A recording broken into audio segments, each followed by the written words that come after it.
Good morning, YouTube. This is Marcus again with another character corner. I'm going to present another character. She used to be one of the main antagonists of this book, Fireline, Revival of the Draco Cernincia, which is still available on any book platform, Amazon, Barnes& Noble, things like that. So please take the time to check it out. But she ends up becoming an ally. And so I'm not going to dwell too much into what happens in the story, but what I am going to do is I'm going to discuss why she is one of my favorite, if not my favorite character to write. So first of all, what Emma, this is her name, Emma. What Emma represents is what some people in our community would call the tragic mulatto. And so, a little bit about the backstory is that she is the daughter of Alyssa, who is also Malik's mother in this book, but she is also the daughter of the uh, antagonist, the main antagonist, William Benson, who used to be a district attorney and is now one of the head members of the group, the Elite Eight, which is a white supremacist group that is kidnapping girls so that they can extract the genes necessary for them to be able to obtain the power of the Moors. So, one of the things that I wanted to talk about is I wanted to talk about her beginnings. So, what I represented here is I represented a tragic person who is having a hard time associating and relating to people because she was raised to believe that she was this ultimate power. Now, in this book, I wanted to represent the Phoenix Moors as women who have similar powers, but instead of mimicking dragons, they mimic the phoenix. Now, if you know from mythology and from lore, you know that the phoenix is this fire bird that has the power to, spit fire, fly, and generate power wherever they go. And so with Emma, she is used as a weapon to actually terrorize her own people. But because she has this dissociation with the people, she feels no empathy. She feels no sense of camaraderie with these people. As a matter of fact, she actually hates herself and she hates the people because no matter how much they try to prop her up, she could still see remnants of herself in the people that she is tormenting. And so she does everything that she can to try to erase that part of her. And one of the reasons why I wanted to emphasize that is, unfortunately, we live in a society today where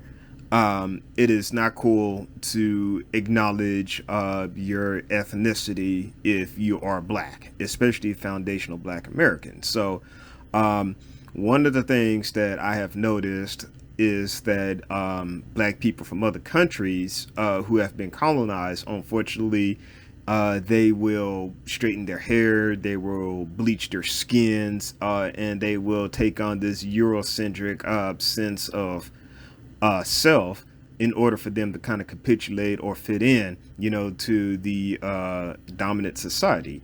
And so this first picture, and as I written in the books, has Emma trying to idolize and basically mirror herself as the very people that she thinks that she identifies with. And so I wanted to make this a very, very important distinction between the corrupted phoenix, as you see in this first picture, and the picture that I'm going to lead to on the next photo.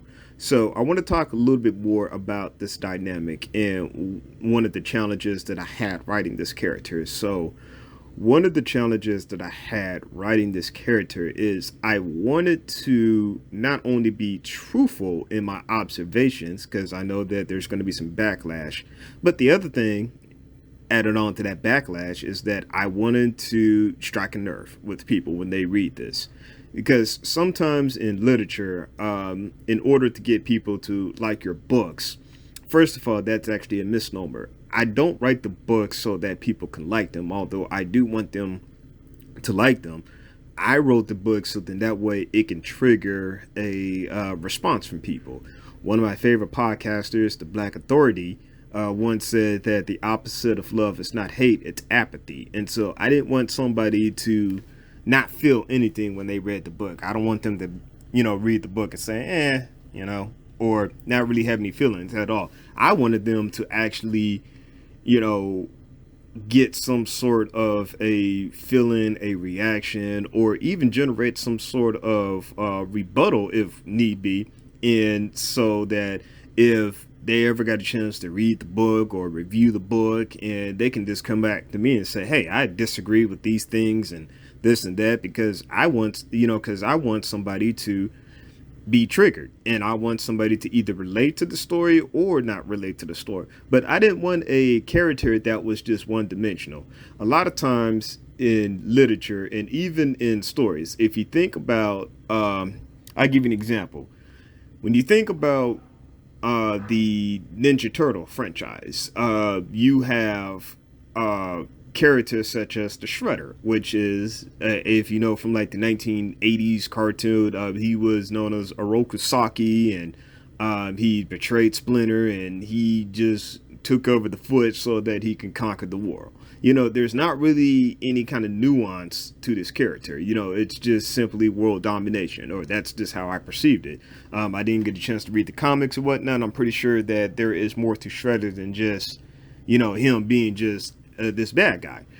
With Emma, I wanted to give some sort of an understanding in terms of why these characters react and act the way that they act. And so when I wrote her, I wanted to write her in a sense of her kind of knowing and her not kind of knowing. And so what I mean by that is, in the book, when Malik is attempting to rescue one of the kidnapped teenage girls, he run across Emma in this elevated state. Now, the main character, Malik, known as Shadowmoor in his persona, he is relatively new and when it comes to saving people and discovering his powers. And so when he first faces Emma,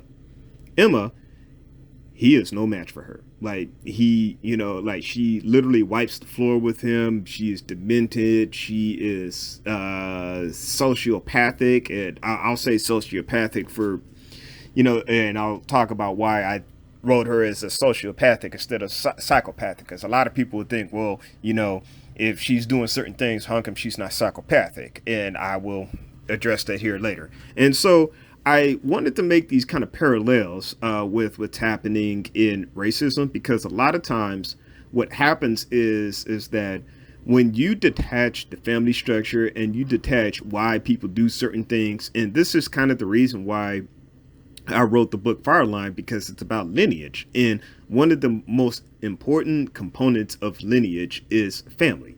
And if you break up the family structure and you have all these ideologies coming in and out, and for a side reference, I'm not trying to downplay single motherhood because I grew up in a single mother parent household. But one thing that we do have to understand and realize is that when you don't emphasize on having a family structure and passing down different things, then many things can infiltrate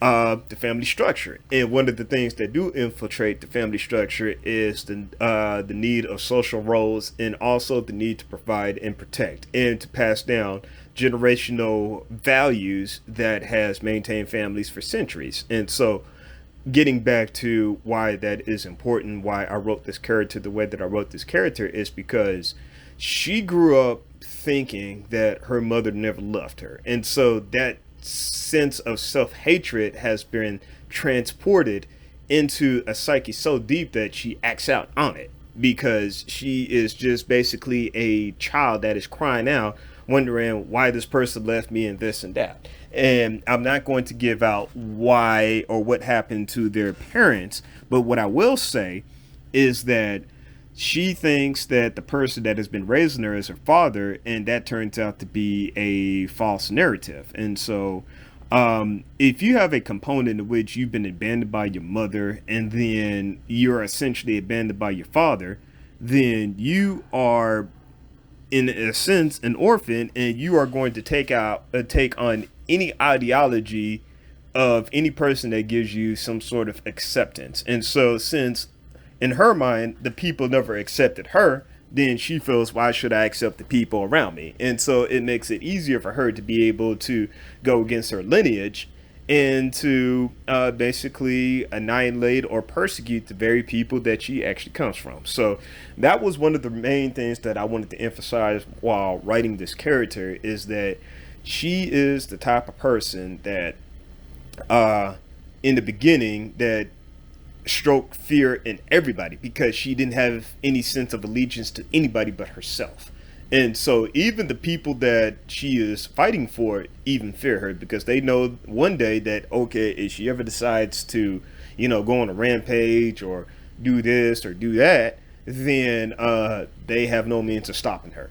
Because in this book series, bullets don't necessarily stop them in the same note that they can kill another books. Like for example, Superman is impervious to bullets, and so when you shoot at him over and over again, it's not going to penetrate unless the bullets are laced with krypton or kryptonite rather. And so, but in this story, the bullets can hit if the user of the Draco Sinistра or the Avum Sinistra isn't able to generate enough heat to be able to burn the bullets, into nothing. And so, if you think about physics and if you think about the melting point of, let's say, steel or iron or whatever component that makes bullets, it takes a lot of energy to be able to generate enough heat to be able to burn. So that is something that to keep in mind when you're thinking about this character. Now, I will talk about a little bit in terms of the transition. One day, Emma, just like Malik, goes through this sort of who am I stage. And I actually wrote it in the book, and I'm not going to tell too much about it. But what I am going to do is I'm going to describe a little bit about what she learns from the people that she is interacting with. So there is a point in the story in which she leaves the seclusion of the mansion that she is with, and she decides, I want to step out. There was something within her, and it was something about the exchange that she had with who she learns to be her brother. And she says, okay, well, I kind of want to know why these people live in such deplorable places, because she was told that, well, we're having to oppress black people because they don't deserve to live. There are these people who are inherently evil and inherently stupid and inherently incapable of living their lives and whatnot. And so one of the powers of the Draco Sinistra, as well as the Avum Sinistra, which Avum is Latin for bird, so it's bird sight, is that yes, they could be able to look at receptors, but some develop the power to even look within personal people's lives. And so within us, we have what they call genetic memories. And so when we go through certain things and when we go through certain situations, our body is like liquid, it records it. And so when she meets these people, she's able to kind of get a better sense of empathizing with them, because she realizes that, hey, some of these people aren't just inherently dumb or stupid. It's the actual society that puts them in these type of horrible situations, and these people are doing the best that they can with the situations that are given to them. And so then when she realizes this, she actually bursts out crying, because everything that she had been taught up until this point is conflicting with the harsh realities of which she sees these people. And so when she actually fights the main character again, at this point, and I will say this, Shadowmoor not only gets smarter and gets elevated in his powers, but he also fights Emma differently. Before, he thought that he was supposed to forcefully fight her. He now realizes, because he goes through his own trials and tribulations, in which I'll do a character corner on him pretty soon, or at least the Shadowmoor character. He realizes that, you know, instead of trying to fight people physically, you have to be able to understand why they do the things that they do. And so when he attacks her insecurities, she basically self destructs. And once she self destructs, she allows herself to burn out off the impurities. And once she does that, then she goes into a moment of self healing and also self therapy. And so this is where it goes into this second picture. Now, the second picture, you'll notice that even though this is the same person, I drew her completely different than the first picture. Because in the first picture, she had like the straight hair and kind of the weave, and and everything was kind of Eurocentric. But then you also kind of noticed that she had dark rings within her eyes. In the second picture, she goes natural because she's starting all over. She is, embracing the African in her, as well as, as well as who she really is, and she becomes more self-accepting, and she actually sees with clearer eyes. Hence, why the eyes of the Avum Sinatra, are a clear blue, because what the Phoenix Moors in this book are supposed to represent is insight. The Draco Sinatra is supposed to represent foresight. So it's basically a masculine and a feminine energy. Now, don't get me wrong.